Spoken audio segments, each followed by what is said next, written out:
Hey guys, it's Tamika. Welcome back to my channel, Inspired by Destiny. So today I want to touch on the topic that I've preached about before. And for the glory of God, I felt like this message was so inspiring and so impacting to individuals. So I wanted to bring this topic back up just to reiterate the importance of doing God's purpose. So the message today is going to be titled, What Are You Waiting For? So the word is going to be read in the book of 2 Kings, chapter 7, and I'm going to be reading verses 3 through 4. And it reads, Now there were 4 leprous men at the entrance of the gate, and they said to one another, Why are we sitting here until we die? If we say we will enter the city, the famine is in the city, and we shall die there. And if we sit here, we die also. Now therefore come, and let us surrender to the army of the Syrians. If they keep us alive, we shall live, and if they kill us, we shall only die. So I want to start off by saying that I thank God for this opportunity. He's been so merciful and so patient with me. If we only knew how much He loves us, and if we only knew the plans that God has for us and how much treasures He has lined up for us.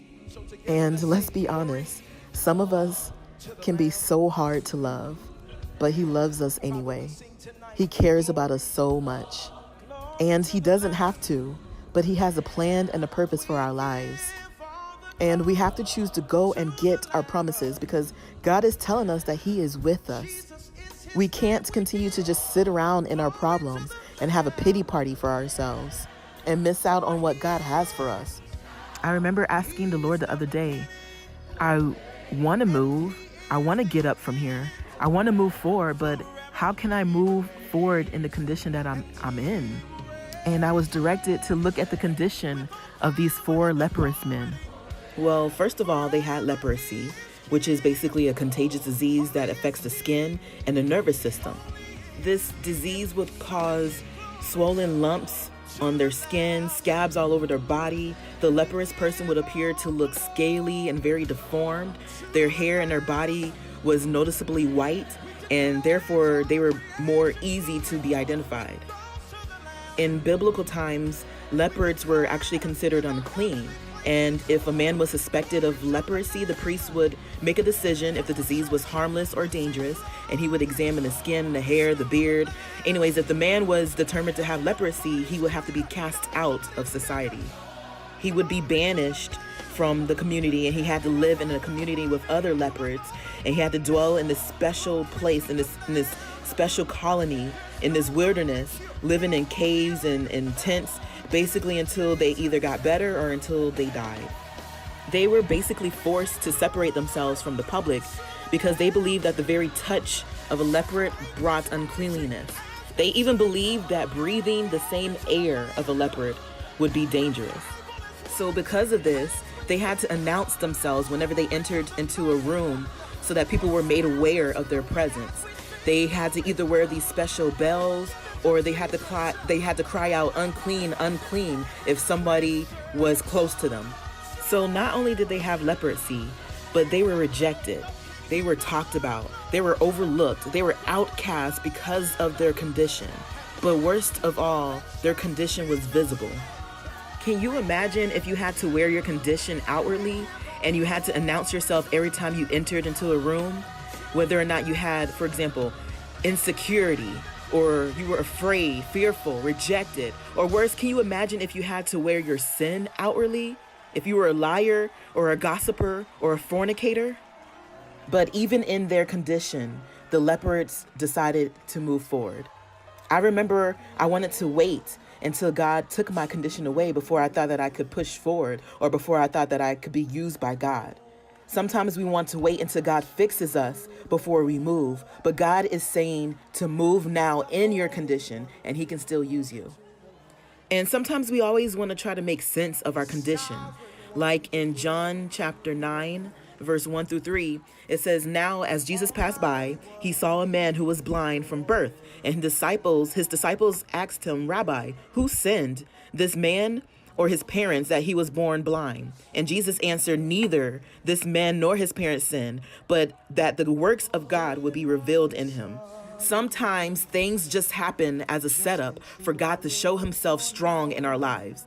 There are some situations that occur in our lives that make absolutely no sense at all, but God allowed them to happen so that he can show himself strong in our life. He allowed them to happen so that we can see God's power in our problems.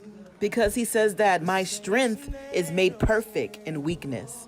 So when all hell is breaking loose, God is just creating an opportunity to show that no weapon formed against you shall prosper, and to show you that all things work together for the good for those that love God and do according to his will.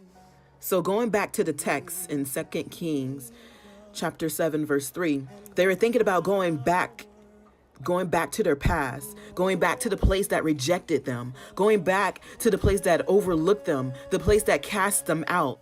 Back to that same addiction to drugs, back to the alcohol, back to the old sin, back to the place where there was no hope. And that's sometimes how we are. We want to go back to the same place where God took us out of, the same place where God met us. We want to go back to the same friends, the same circumstances, and the same place where there was no hope. They said in verse 4, if we say we will enter the city, the famine is in the city, and we shall die there. So why are you going back to the same atmosphere that's not going to get you anywhere? Why are you going back to the same friends that's not going to give you anything? Why are you going back to that place that's not going to take you anywhere? Why are you going back to the past? There's nothing for you there. It's just emptiness. In verse 4, they also said, and if we sit here, we die also. They were thinking about staying where they were comfortable, in their comfort zone, in their little bubble, where they didn't have to take any risk. A lot of us are like that. We want to sit back in the banca where we're comfortable. We want to go to our houses, in our beds where we feel safe. We feel more comfortable just sitting down and not moving forward, but also not doing God's will. Or maybe you're too scared to make a change, or you don't know how to make a change, or you're afraid of what others might think, so you don't do anything at all. But don't you know that that's what the devil wants? He wants you to stay stuck. He wants you to have fear and not do God's will. Then in verse 4, they finally made a decision. They said, now therefore come and let us surrender to the army of the Syrians. If they keep us alive, we shall live. And if they kill us, we shall only die. We can move forward and do God's will and live in his purpose and live in his promises. Philippians 3:13 says that one thing I do is forgetting those things which are behind and reaching forward to the things which are ahead. It says, I press towards the goals. See, these leprous men, they lost too much and now they got nothing to lose. They were unafraid of death. And we have to get unafraid of death and say, let's go be fools for Christ and start walking and start moving forward. Yeah, there might be a possibility of persecution. Yeah, I might be laughed at. Yeah, I might even be killed, but still I have that gift of eternal life.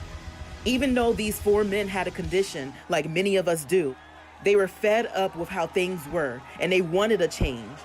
There has to come a time in our lives when we get so fed up with our circumstances, when we get so fed up with our situation that it pushes us to move forward. It's time to make a move. So I'm going to ask you this question again. What are you waiting for?